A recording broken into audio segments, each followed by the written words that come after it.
Just in case you missed it, it's the top 5 sports talkers of the day. Now, it's time for Dan Barrero's Top 5 at 5. Brought to you by Gutter Helmet of Minnesota. Never clean your gutters again.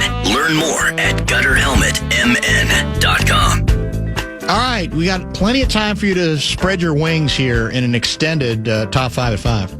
Well, I do want to start, believe it or not, with Gopher men's basketball here real quickly. They play tomorrow, right here in the Who fan. do we have tomorrow? Rutgers. 11 o'clock a.m. It's an early one at Williams.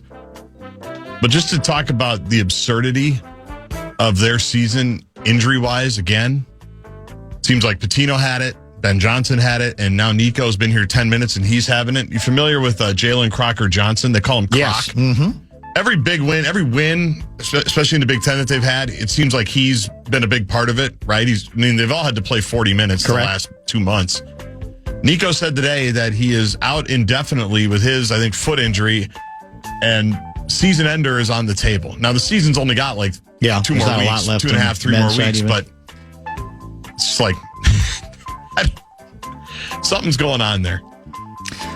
Like the last 3 coaches, just injury. Now, they've all had their own issues at different times. Are you going to fire the training staff? You're going to blame them, throw them under the bus? I don't know what I'm going to do. I mean, it's just bad luck. It's just plus ridiculous It's bad luck plus lack of depth in general, right? It's both. I mean, we need more people. Now, can any team withstand the number of injuries they've had here? No, probably not. But that's where it makes it stand out more because at their best, once the season began, how many people were we playing? 7? Maybe 8?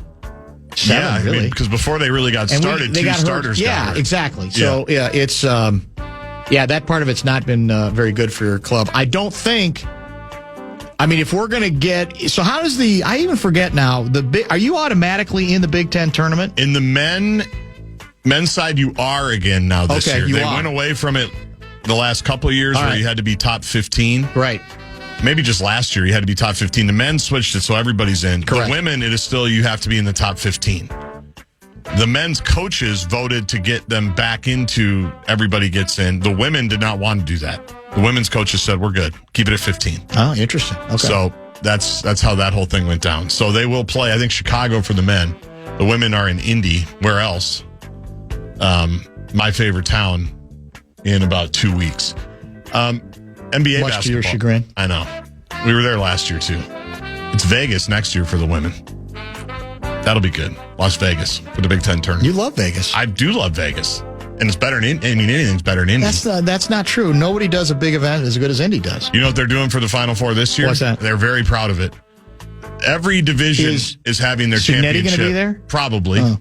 Did you see he just signed another contract extension and a raise? I thought that was the contract he agreed to that's been officially signed. Oh, is that what it is? I thought so. Oh, okay. So because it sounded weird to me that they gave him another increase. No, I don't think so. So it's now official. Okay. And did I see $13.5 million? $13.5 million till the year 2042 or something like that. It's like bizarre. And after he passes away, he still his trust still gets 13, and by then it'll be 20. Basically, I'm sure it escalates. Your Minnesota Timberwolves open the post-All-Star break portion of the schedule. You can't call it the second half of the season, Dan, because the first half of the season ended a while ago. That's true. There's only 26 games left in the 2026 season, and it begins tonight against the Dallas Mavericks. They begin, the Wolves, this part of the season, in the 6th spot in the Western Conference. Their percentage points behind the Los Angeles Lakers. The Lakers have a game in hand on us, I think. Maybe a couple games in hand. So we are in the 6th spot, and let me do the math. That's always dangerous. We're basically a game out of 3. Houston is the 3rd seed right now. We're a game behind them. Same with the Nuggets, and then the Lakers. So it's Oklahoma City, San Antonio, Davie, Houston, Denver, LA, and your Minnesota Timberwolves. Are we sure we want to move soon to the Eastern Conference once Vegas and Seattle are added? Who are you afraid of? Do you see what the Detroit Pistons are up to? I was just going to say the 41-13 Detroit Pistons. I think that's the best record in the league now. And it is not quite. Oh, it's not. Winning percentage-wise, winning percentage, I think it is. They just beat the Knicks again. In Detroit, they beat the Knicks, I think, by an average of 30 in the 2 games. And they won last night in the Garden by close to 20, I think. And And I mean, that's what we got to mess with. They're one of the up and comers. They are. I get it. The West is still. There seems like there's more good teams, but Detroit's in the mix. Don't forget, the Pacers are going to be back in a very, very big way. That's true. I mean, they're going to get a great player in the draft, and they're going to get healthy again. So, I think geographically and a lot of other ways it makes sense.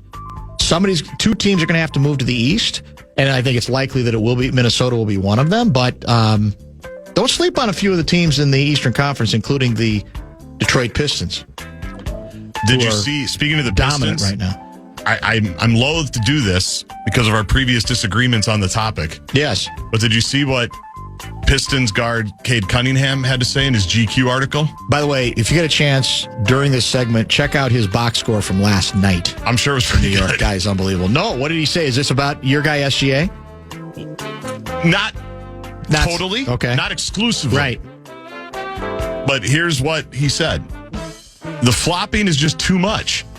What do you do with your best players that do it? 3 of the top 5-10 guys are doing it constantly. You going to kick them out of the game? I could kiss him. Who else is he talking to about? Well, I mean, it's Luka, it's SGA. I don't think Luka flops that much. Oh, Luka Doncic? Luka Doncic complains a lot. I grant that. I here's the disconnect between you and me. The league, once upon a time, valued players who, because of their either their athleticism or their guile, effectively attracted foul calls. Somehow that's been turned into, well, yeah, I'm fine with that if they're legitimately fouled, but when they flop, they don't. And I think it's not, I still don't agree that it's as dramatic as you do. That's the thing. And I think, again, I mean, go back to the 80s, it was considered a skill that you can get somebody else in a position where the only way they can guard you is to nail you. And yeah, is it sold some? Yes. It's sold some in football. It's wide receivers sell it. But for some reason now, you think everybody thinks it's a flop, including one of the best players in the league. He is now in the MVP conversation, Cade Cunningham. 42 points last night. Check the rest of his stats. 13 assists. Yeah, and I think 6 or 7 boards. Let me pull up the full thing. He was last night. 8 rebounds. He was it's the classic case of, okay, you got a lot of good players in the NBA and a lot of good players on those two teams. The Knicks have some talent. He was so much better than any other player who played. And he is one of those guys, when you watch him, I think, you don't come away necessarily dazzled by his speed or his quickness or his acrobatics, but every time he gets to where he wants to go. Every time. He's really, really good. But I'm sure now he's your new hero. He's up there with Wemby, because Wemby's on it too. Yeah. The head coach of the Detroit Pistons?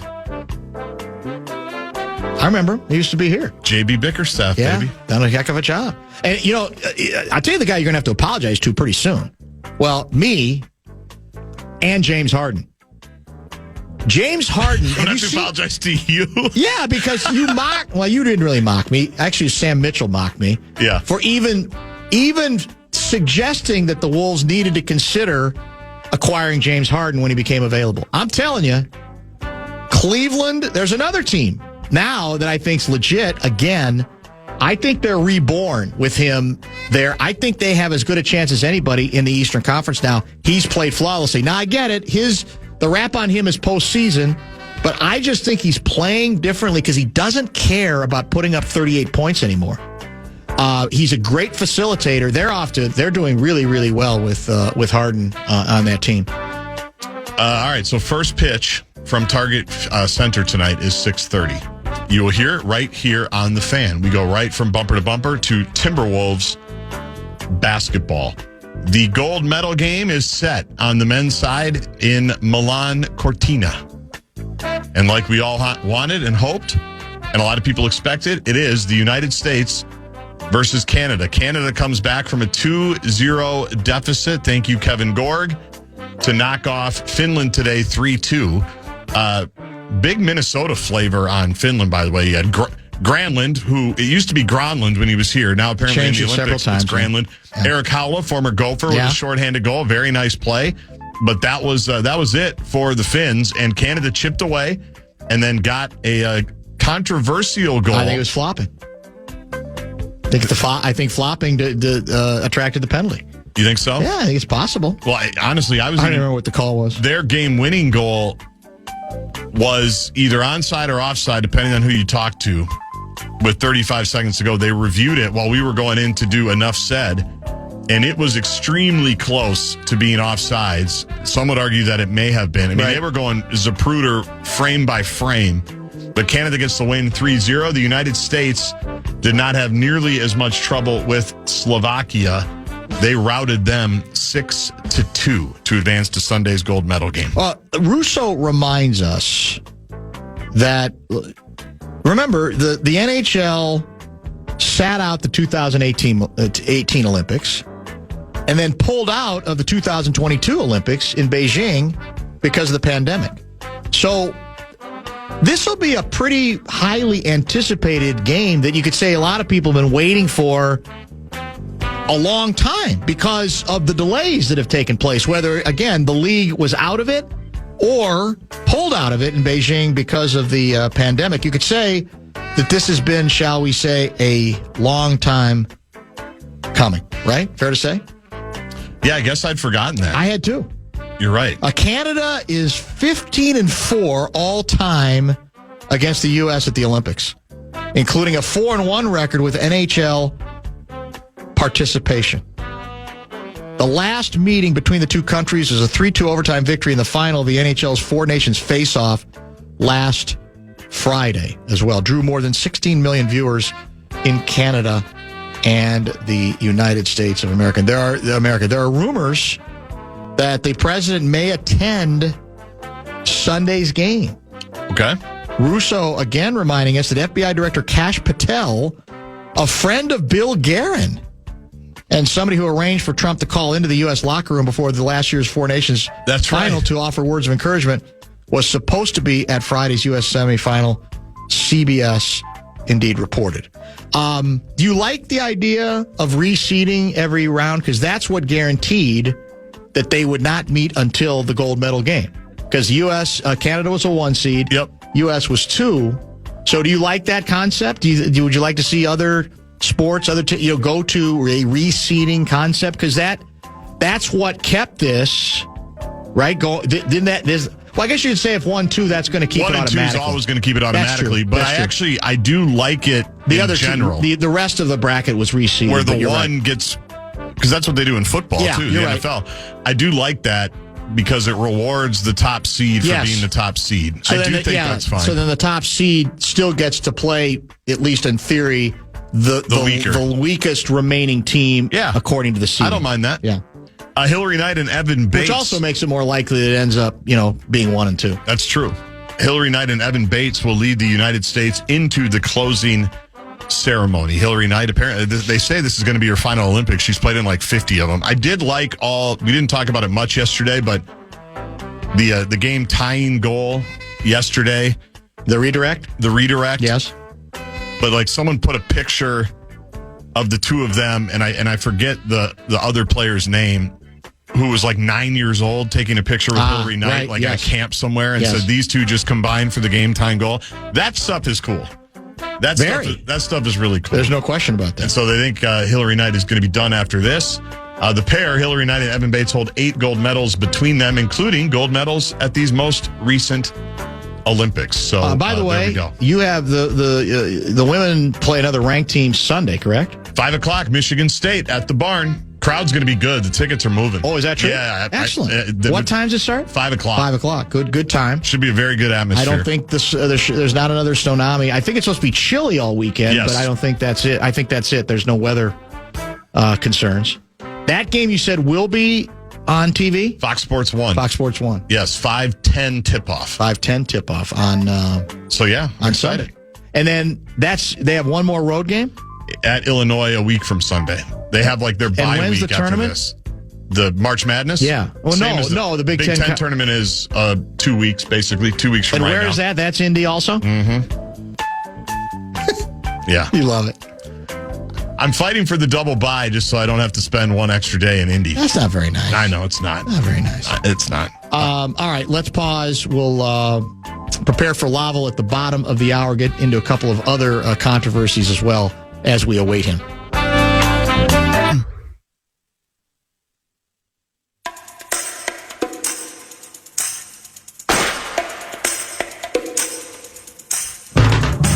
DOJ, Department of Justice, that's where the new Trump mural, life-size mural is, life-size, it's bigger than life-size because it goes up several stories.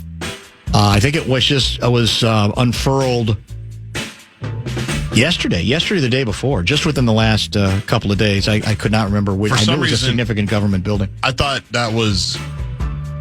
You thought it was like almost AI kind of a thing? Yeah, because on Twitter, every other tweet is not real anymore, right? Like every other tweet is fake somehow. And so I just assumed that was also somebody's satire. I guess I was wrong. You were wrong. You should know better by this point, I guess. Actually. How do you lose a tariff debate when the other guy just says, you know what? That's a callback to much earlier in the broadcast. Trump is the GOAT. Dan wouldn't understand because he never played ball. Okay. Dan, I've caught most of the show, but not all, though I chuckled a lot of things Trump claimed today. His statement that he was disgusted in the conservative judges that didn't side with his views and then tripled down and said their family should be disgusted in them. I mean, it's not like there's ever death threats against any of the Supreme Court justice. Now you brought your family into it. Yeah, it's very true. And it's what's interesting is it's not just the words, it's the way they are uttered. And again, to that extent, it was quite a performance. USA gets Olympic, gets the gold. Wild hoist Stanley Cup in 2026. Bill Guerin hockey immortality. Well, that would cement it. Be a good year for him. It would be. It'd be a great year for him. I mean, be a good Christmas card. At that point, if you wanted to retire, you could, right? If you get both of those finishes in the same year, months apart, you could at that point. Now you could say, well, now I'm set for life. But if you wanted to walk away at that point, that would be an extremely dramatic way to do it. Loon season opener is Saturday. That's why Lavelle, of course, is writing about soccer for Sunday. Yeah, I mean, it's 23 degrees. I'm thinking soccer. So what do you make of this exchange with Guerin? So I had texted what I had mentioned. Hold on a minute. Let me get to the texts. I'm not speaking anything out of school here. There's nothing off the record. Congrats, my boy. Call the hotline so we can pop you on. We'll keep it brief. His reply was, thanks, buddy. I appreciate it. With a fist emoji and a flag emoji. But no reaction to what I asked him. So I did what I think I had to do. Any shot at getting you? I know it's crazy in your world right now. Got the number. All we can do is hope. I'll be watching. I'll be watching. I think anything's possible. Yeah, I'll be watching the hotline. He's been pretty good to us. As you say, better shot than with Russo. We don't even bother to send him a text at this point. First time in how many years? 20? That we've been ghosted by Michael Russo. Well, we haven't been ghosted. It's just been like, I can't come on. Can't do it. Yeah. Which almost hurts more. I'd rather just be ghosted. Well, but, I see what you're saying, because ghosting would mean ignore even the but, it's just 5 minutes? Maybe that's what you have to tell him. Say, look, I won't, Barrero won't do the usual 25 minutes with you. Yeah, but what's the point? Get 5. Well, what's the point of 5 minutes? 5 minutes ain't bad. At this point, I'd take something. At least he's in the building. Yeah. You get some sense of what's going on there. I mean, when you say 5, you don't mean 5. You mean 10 to 12. You mean 18. You mean 18. That's true. Yeah. But maybe you fool him a little bit. But I don't think. Because Sunday, and even him on Sunday. No, we're dead. It's over. It's over. It's been easily our worst Olympics ever. You know what's going to happen is he's going to go on Beyond the Pond Saturday. For like 2 hours for the whole show. There's nothing. Hold on a minute. Another text. Damn it. Can't do it, Kenny. Can't do it. That's what he said. At least he got back to you. Yeah, he did. Say, appreciate you getting back to me. Maybe Monday. Take the high road? Then write this. How about Monday after you win the gold? Let him party all night. How about... Actually, don't write it that way. Say, we'll plan for early next week after you win gold. Early next week. Don't say how about. Just say, we'll plan on it. Well, that's awfully presumptuous. All right, that's what I say. We'll plan on... Early next week after you win the gold. We'll plan on... Go get those Canadian... Calm down. Jeez. Early next week after you get the gold. What if they don't get the gold? That doesn't matter. It's irrelevant to this text. Yeah, that's a good point. You're firing him up. You're letting him know you're on his side. Early next week after you get the gold. Yeah. All right. There you go. See, now you're pulling for shot. Now it's one USA. Well, at least he's responding. Russo, well, of course, I haven't really texted No, you. So I've given up. So he wasn't even, so he is ghosting you. No.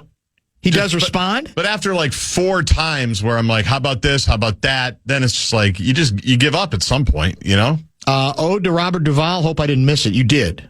We did. We had a heavy series of odes to Robert Duvall. In fact, I just saw a lot of old interviews are surfacing. One he did with Conan that was good. He was a pretty good interviewer. There's no question about that. I thought the DOJ was supposed to be apolitical. No. Well, we did. We all did. I don't know. I'm trying to go back to, did JFK ever put a mural up of himself? I don't think so. I don't think LBJ did. On any government building like that, I don't remember. You mean like a 7-story picture of themselves? Exactly. Yeah, I don't remember. I don't remember that. Bill Clinton? Maybe I missed it. Look, all these guys, we get it, have big egos, but this is unprecedented stuff, man. There's no way around it. No, I don't think that's ever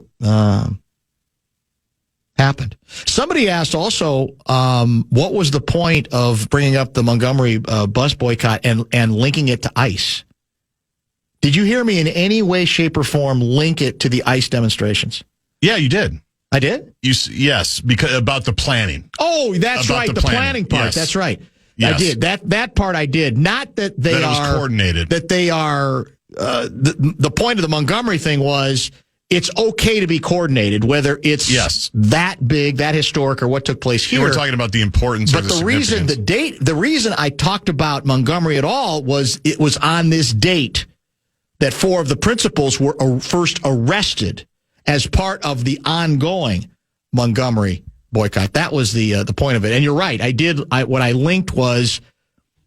They didn't just throw that together. Any notion that, the only way you're allowed to do it to make it really organic is just you throw it together 15 minutes beforehand. See, people were bringing their own signs? No, it's just that's immaterial. And to be effective, believe it or not, there has to be some planning. And there was incredible, not just coordination, but incredible discipline during much of the demonstrations throughout the civil rights period of the United States of America into the 50s and 60s. All right, we have reached the bottom of the hour break. We got Lavelle. I guess we'll touch on soccer. I don't want to talk a lot of soccer with him, but we'll get to it. We'll get to some leftover Winter Olympics stuff, and who knows what else. If you have questions for Lavelle, 64686. That's the Bradshaw and Bryant KFAN text line. Back with him, unfortunately not in studio, next.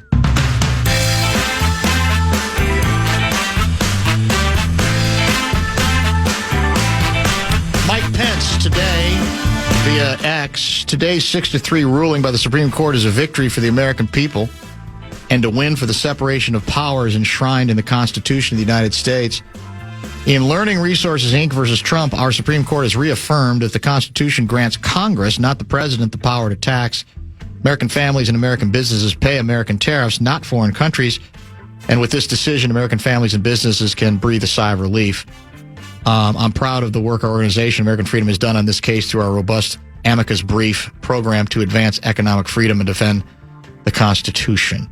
The good friend of the president's, Donald J. Trump, his former vice president, Mike Pence, on today's ruling. I'm sure he'll be dismissed as another, left-wing radical like so many that come before. Speaking of left-wing radicals, we have located Lavelle Neal III, given every opportunity to come into studio for a solid hour, maybe even 90 minutes. And I'm going to be honest with you, you gave kind of a lame-ass excuse for why that was impossible. Work is part of it. I was kind of entrenched at the crib at the time. Well, so I why? couldn't, You can't bring your computer here and work on it while, like in between pithy comments? Absolutely not. I need to. I think I have problems with focus. So the last thing I need is to be distracted myself while I'm speaking with you. Yeah, I got to be on top of my game. Yeah. When I'm on the Dan Burrow show. Oh, is that what it is? Oh. Yeah. I have problems with focus. That should be in your Twitter bio. Problems with focus. Lavelle Well, Neal we all do to varying degrees. I think that's so. Soccer for Sunday, is that the moral of the story? There's soccer for Sunday. There's also St. Thomas men's hockey for Sunday because I wrote kind of a humorous column about actually the men's hockey team's having a good year. It has a good chance of making the tournament. Plus, they're selling beer now throughout the new arena. So, I got one of the players talking about potential of beer being thrown on them if they're not playing well. So, yeah. So I got two things actually cooked up for Sunday. It's been a busy week, with the Olympic stuff, and now I've got to write off I got to do some Minnesota hockey column Sunday for Monday after the gold medal game between the United States and Canada. So trying to figure out a path to that. And then, because we don't have a Loons writer right now, they needed a column. We don't have a lot of writers right now. The column is running tomorrow because the Loons season begins tomorrow at Austin against Austin FC. So I've been a busy guy. Yeah, you are a busy guy. What about curling? What happened to us this morning? Switzerland is the second-ranked team in the world.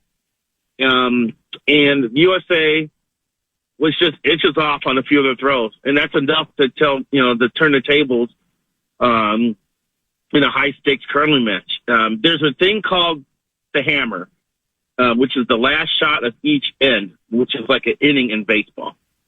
So usually when a team has the hammer, you're looking to score multiple points. But the United States had the hammer 4 times today and scored 1 point each time. And that's called a force. When the team is able to, who doesn't have the hammer, holds the team that has the hammer to a point, it's called a force. So they are forced 4 times. And those were ends they needed to take advantage of. And it didn't work out. And it kind of told the tale. And then they went for a big shot in the 9th end, went for 3, missed it, just hit it a little too thick and missed the Switzerland rock by, about a foot. And that would have been a 3, which would have given them the lead. Instead of 3, it ended up being another 1. And then Switzerland put them away in the 10th. So they play for bronze tomorrow morning, another match I have to monitor and write off of. But they face Canada, and they play Canada in pool play and actually beat them in pool play. It was the first time the U.S. women have defeated Canada in an Olympic competition ever. So it was kind of a big deal. And now there's a rematch for tomorrow morning at 7 a.m. Are you actually at Allery's? Is that what we're going to, just in a quiet back room at Allery's, and you didn't want to admit to it? Is that where you really are? No, I'm in my car. I'm going inside to my watering hole as soon as I'm done here to blow off my Friday evening happy hour steam. Well, then you could have come into studio. No, I was working at home up until an hour ago. Yeah. Well, okay, let's do the math on that. Up to an hour ago means you could have been here by 5:15 and been on the show 5:15 to 6:30 easily. But that was followed up by domestic issues at the house, and plus coming from what's that supposed to mean? East to west around happy hour. Getting off work time is not a short commute. False. Not on a Friday night. Everybody goes home early. There's no weather. You could have been here easily. Okay, maybe you get here at 5:40. Well, maybe I could have. You didn't want to come. You say, You're not committed to the bid anymore. That's fine. That's okay. I can live with it. I'd rather there be honesty about it. I was joining you in studio. It just wasn't meant to be today. Okay. All right. Whatever you say. I don't want you to take it personally. Well, I had stuff going on. You have to lie to yourself. I just don't want you to lie to yourself. That's all I'm asking. Leaving aside what's to come, certainly gold medal game, U.S., Canada on the men's side, give me the number one Lavelle highlight of these Winter Olympics. Jessie Diggins winning a medal with bruised ribs that restricted her breathing.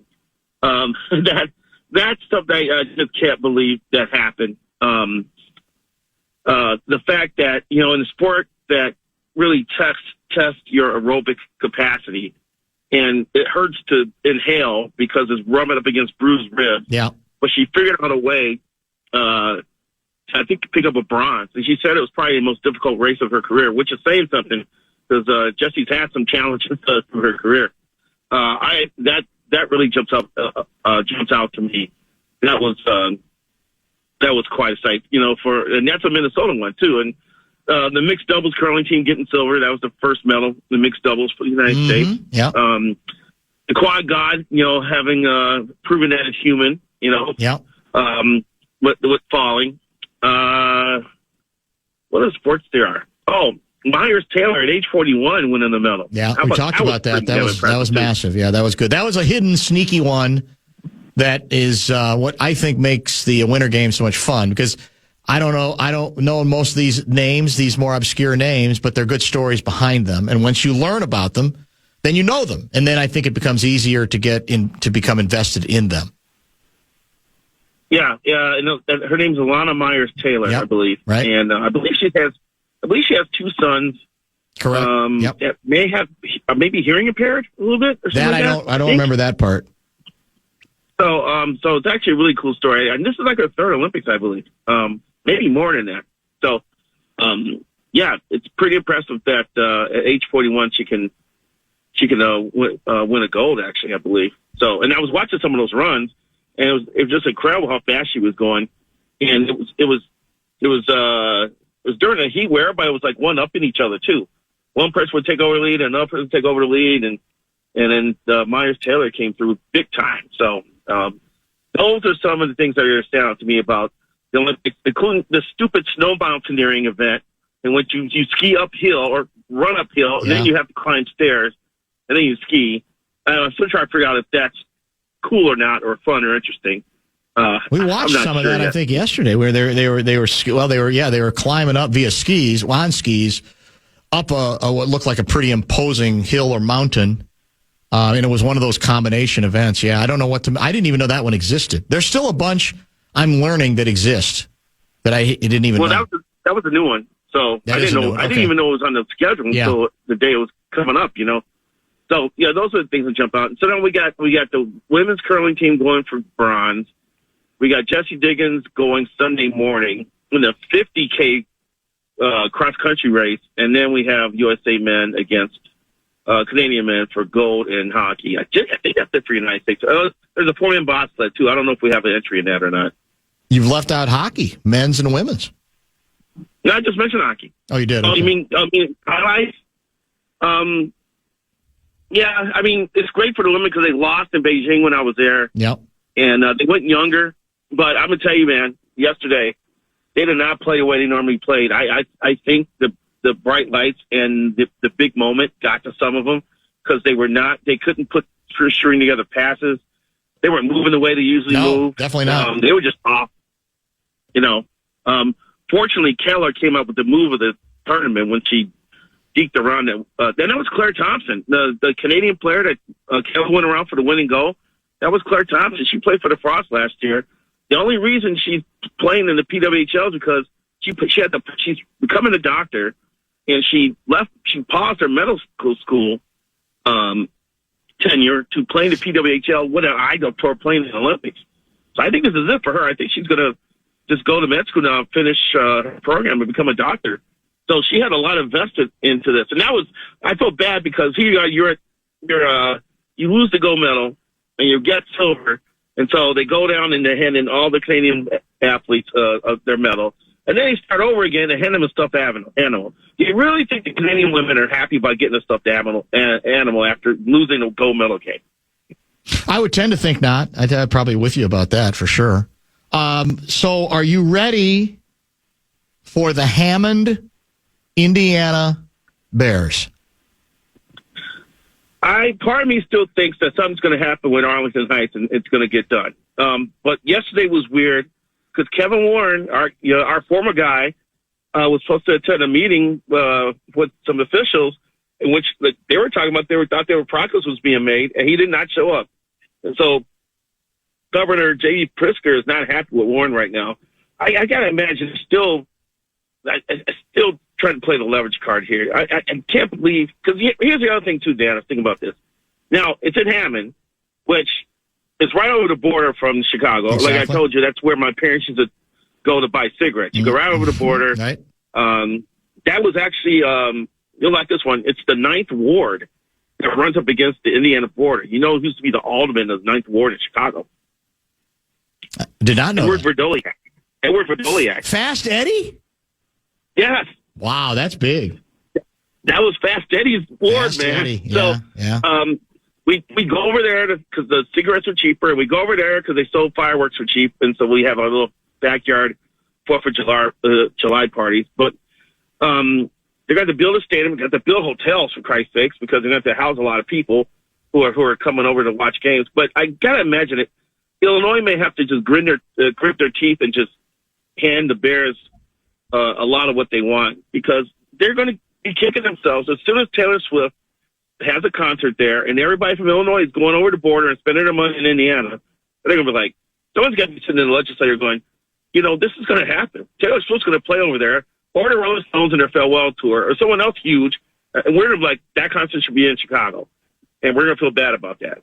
So I got to imagine there's going to be some 11th hour, 23rd hour maneuvering here. I don't think Arlington Heights option is completely done. Well, here the theory I advanced yesterday. See what you think of this. We're chatting with Lavelle Neal III. And if you have questions, hit the Bradshaw and Bryant KFAN text line 64686. My theory is this. When I think of the Bears, naturally, I think of the city. I think of, well, for a long time it was Wrigley Field, but then obviously more recently it's been the lakefront. It's been Soldier Field. But once it became clear to me that that's not an option, because Chicago is not an option. I don't believe there's any reason to believe that it is. Soldier Field, I don't think is an option. And the option was Arlington Heights.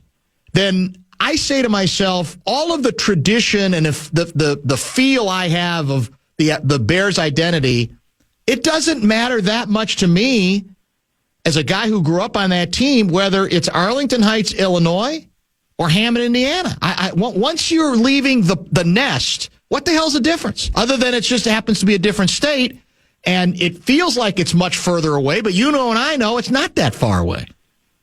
It'll be closer for me, where I grew up in Chicago, to get to Hammond, it would be to downtown Chicago, to be honest with you. So, yeah, you're right. That would be, hey, when the Arlington Heights thing popped up, I wasn't happy about it. I was hoping they would figure out a way to keep the team on the lakefront. I mean, as a kid growing up in Chicago, that was what you just always believed, that you're going to see the Bears at Soldier Field, and you're going to see George Halas, watching his team play.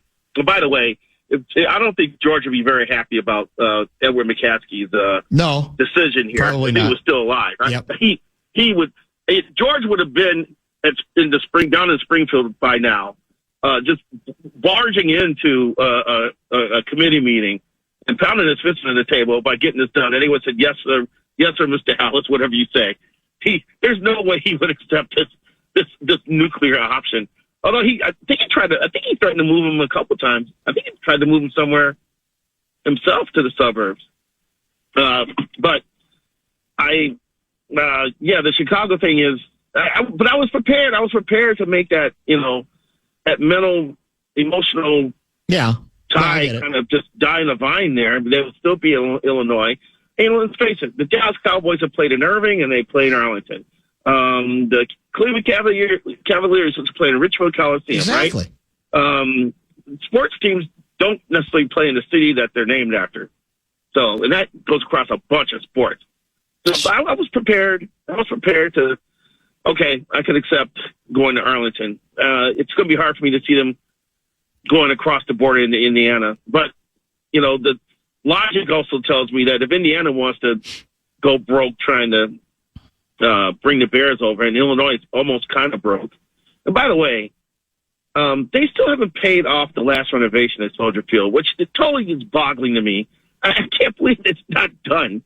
They're still paying off that bill. So there's like another $500 million to go or something like that. And I was like, what is my state doing?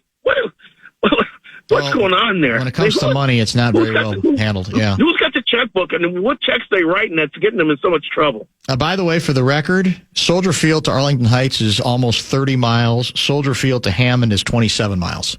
It's just a different direction.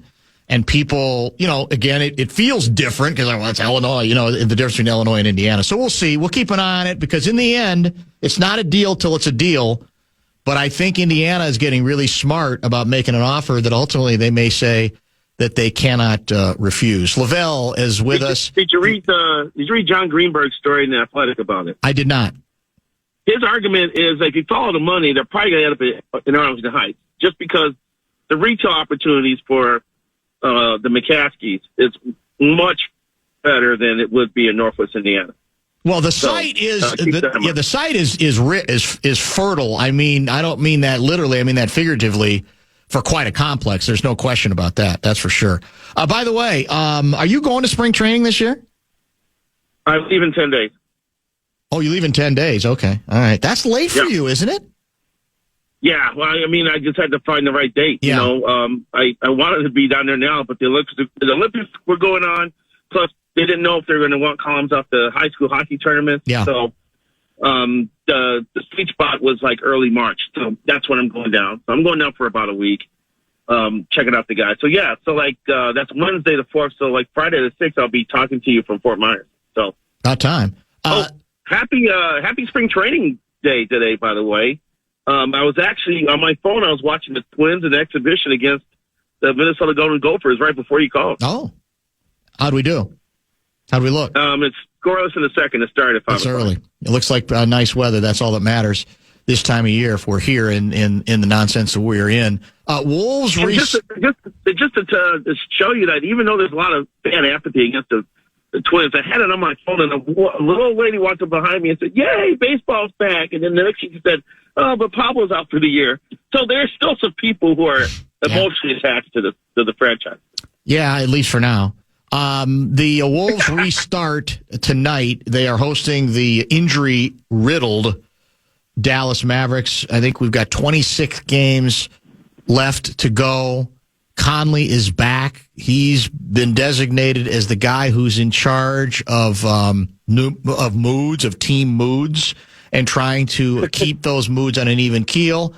Your guy out of Illinois, Ayo Dosunmu, is here, clearly going to have a significant role the rest of the way. So how do you view the current condition of this club? You put them on the second plateau, or do you view them as a team that has as good a chance as anybody to get out of the Western Conference?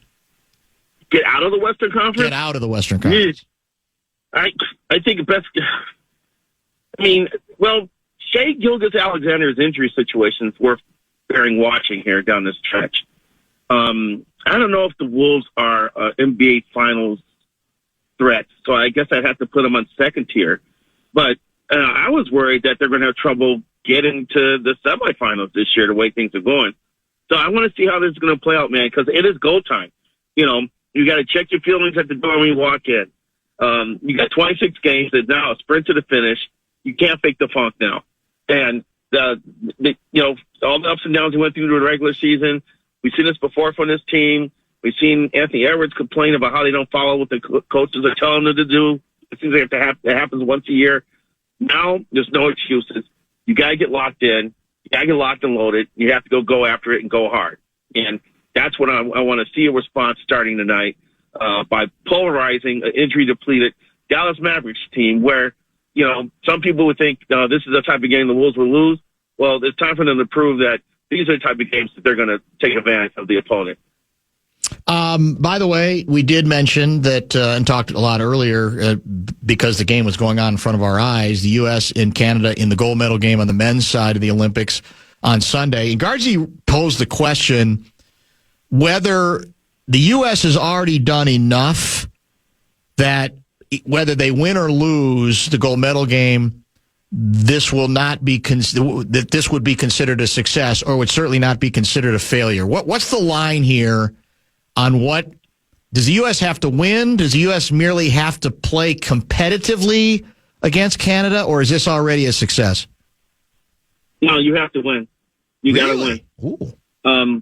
It's not just a chance for win a gold medal, but it's also against Canada, which these are the two, both men and women. These are the two top hockey playing countries in the world. Although I guess Russia would probably have an argument with that, but stop invading countries and stop having doping scandals. Maybe you'd be allowed to go back to the Olympics so we can find this out, But these are the two top hockey playing countries. It's a rivalry game. We saw the emotion and the intensity of the Four Nations final between the United States and Canada when they broke out with fights, at the beginning of the match. Yeah. And then I believe it went in overtime, right? And then Connor McDavid went to another level that no one could get to. He turned into a cyborg and just went bananas and pretty much put Canada on his back, and they won. And that was a gut punch. I was sitting next to Dave Brooks, Herb Brooks' brother, watching the game. So I could see the pain and anguish in his eyes over what was transpiring. Now, you got to beat your rival. You got to win go when you get a chance. This is the first time that the Olympics have had professional players, NHL players in it for years. And, this is best on best. Once again, acknowledging that, Russia's not here to have a say about this. But this is best on best, and you want to win these tournaments. That part, there's... I'm actually grading on a more generous curve than you. I think... if you play everybody going in, the hockey people all told me that the Canada talent is absurd. Not that the U.S. didn't have good talent, but the Canada talent was absurd. I don't think you can change the story now, I guess, other than maybe to say Canada has looked, despite that talent, more vulnerable than they were expected to be. To me, you have to play. If you don't play a competitive game, I get it. But if it ends up being a one-goal game and you lose an OT to Canada, I don't really think anybody should be calling for Bill Guerin's head. Oh, no, not at all. I wouldn't be calling for Billy G's head either. I think he's done a fine job of putting together the roster. They definitely have not looked as vulnerable as Canada going through pool play and entering the knockout phase. Canada's looked vulnerable. And as they pointed out during the broadcast, they're big guns like McDavid and Nathan McKinnon and McCarr. Those guys have had to log heavy minutes in some of these games because they had to shorten the bench a little bit to get the results they wanted. So the United States has not had that problem. Now, I hope the Olympic Committee doesn't ruin this and penalize Kachuk for fighting at the end of the game. First of all, he's an idiot for throwing a punch. But Borg was saying that they could get ejected for this. That's what have we heard anything about that? Has there been any kind of follow-up yet for any blowback to how that game ended?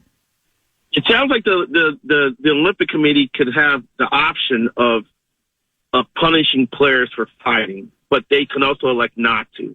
I can't see that in the first year in a while that professional players are part of this, that they would want to be so sanctimonious on that issue. Yeah, but it was dumb. It was dumb. I mean, when you factor in the game's long over, you're being sort of suckered into some activity that's not very brainy. Right. The French guy got into a fight with Tom Wilson, and I think the committee came out and said there won't be any further punishment. Right. But France suspended the guy for not upholding the values or for actions he did after the fight. So I don't know what that was all about. So he got penalized by his own federation, which is weird. But I got to imagine Kachuk will be suiting up against Canada for gold. I'm looking forward to it. Everybody's looking forward to it. Early This game. will be the one time where the ratings will be more spread out across the country instead of being dominated by Minnesotans, because we're number one in ratings during the Olympics, which is a reflection of the 31 athletes that are from Minnesota who are on the USA team. Yeah, we've done very well in that. I think tied. What do we say, Gaardsy, with Fort Myers? And of course, half of Minnesota is it lives in Fort Myers anyway, so it's the same thing, right? It's a distinction without a difference. All right, we got to go. You got a lot to do tonight. I can tell you're very, very busy. I just got some steam to blow off. It's been a long week. Well, be careful. Just And then I gotta get up at 7 tomorrow and right off the curling match. There you go. Have fun. Thank you. Thank you. Lavelle Neal III. We have a half hour yet to go in today's extravaganza. Plenty of controversy yet to cover. Come back and see.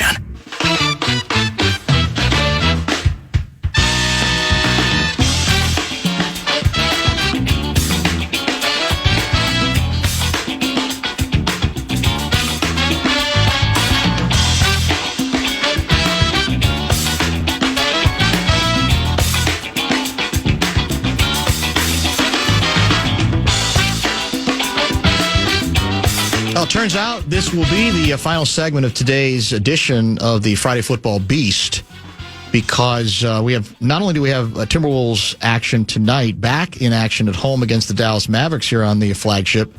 We're doing the full pregame show, Gaardsy tells me, correct? 6:15, yeah. 6:15. Nice of me to look at the schedule. Tonight. So the show wrap is brought to you by American Pressure, commercial-grade pressure washer since 1975. That also works. No question about that. I'm going to try to get to a couple of texts in our final minutes of today's broadcast. So sermons. So the average Olympic hockey game goes, what, 2 hours? More than that even. Probably a shade more. So it starts at 7:10, you told me? Yes. A.M. our time. Yes. So it'll be wrapping up, certainly we would think by 9:30-ish, 9:45, right? I would Depending think so. on, delays or whatever the case may be. So we'll have a chance to spend much of sermons responding to, reacting to, if I can keep the sidekick from being distracted. Yeah, I mean, if it's... He gets distracted if he's just watching, his favorite British soccer league. Which is also on Sundays always. Yeah, exactly right. I know. So you're actually used to it. Yeah, I am. Shouldn't be a problem. To a certain degree, that's true. But the gold medal game is set, and that'll give us something to bounce off of and to play off of as well on Sunday's program. Maybe look back at what the Wolves did Friday night, maybe preview. You mentioned your club is Sunday afternoon against Michigan State. What are they ranked? Lower than Ohio State, right? 18th. Yes. And the winning streak's at 9? Yeah. 9-game win. When's the last time we've had a 9-game winning streak in the women's program? In one season... In the Big Ten, you have to span a couple of seasons. I think, there was 2 years where I think they got to 11, I want to say. They won the last 7 regular season and then 4 the next year. But it doesn't happen very often. It's heady times. Yeah, that's for sure. So, and you say they seem to be doing better with tickets than they did the other night when they got caught up in the tsunami. Yeah, the advance sales for Sunday are probably the best they've been all season, and hopefully more people pick up on it as the weekend goes. Should be fun. The 952 guy, referring back to our discussion with Lavelle about whether the Bears are actually going to move to Indiana. What's with people saying over the border from Illinois to Indiana or any other state? Last time I checked, you didn't need a passport to get there. It's a state line. Well, it is true that, we talked about this yesterday. It's not unprecedented for, obviously, the New York teams play in Jersey and have for a long time. I think it's just in this case because the Bears have been in Chicago forever, it feels a little bit more dramatic that this is being considered. And look, the game is played until literally there's a shovel in the ground, or at least until all the documents are signed, right? The game being leverage, the game being our best chance to get our best offer from whatever you think you can do as a state in the state of Illinois, Chicagoland area, etc., is if you think we actually are ready to leave, right? That's the game. It's played over and over and over again. And that's why I don't think you can declaratively say they're gone, right? But I do think it happens. It's not unprecedented any longer.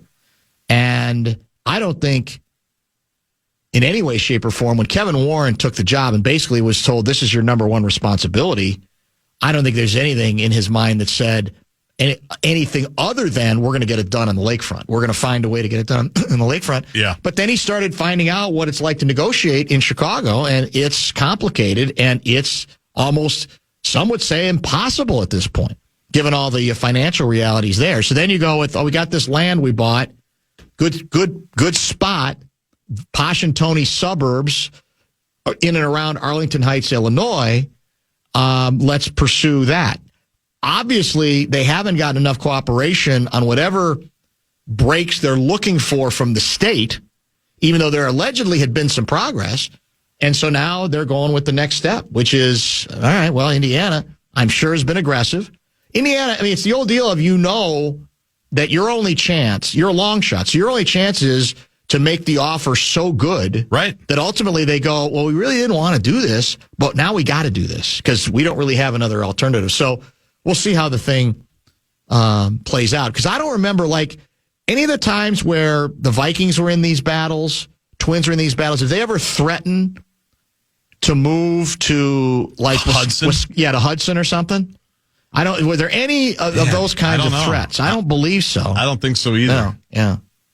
But that would be the alternative. That would be the right description. I mean, literally just going across to Hudson, basically. Yeah, exactly. Yeah. Basically, that would be it for sure. It will be weird if they are there, as like you say, all you Illinois natives are telling the truth. It's really not that crazy. No, but it's just a big departure. Psychologically, it's a big departure.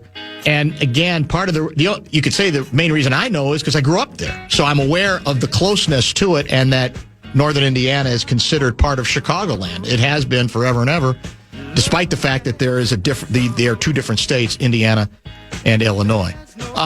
So Wolves hoop action coming up on the Fan. And that's a fact. Which is, it's time. We're ready, I think, to get this whole thing started, get closer to the finish line. I want to thank Lavelle today. He was our only scheduled guest on today's program. He joined between 5:30 and 6. Covered a lot of other things, including a lot of Olympics early as well. Podcastable, downloadable later on tonight. Have a wonderful weekend. Blake Moore and me, I'm hoping, starting at 9 a.m. on Sunday with play-by-play hockey. Stay tuned. Thank you for the memories. Thank you for the great time. We love you, Dan. Well, go Twins. Thank you for the airtime, and I'll talk to you soon.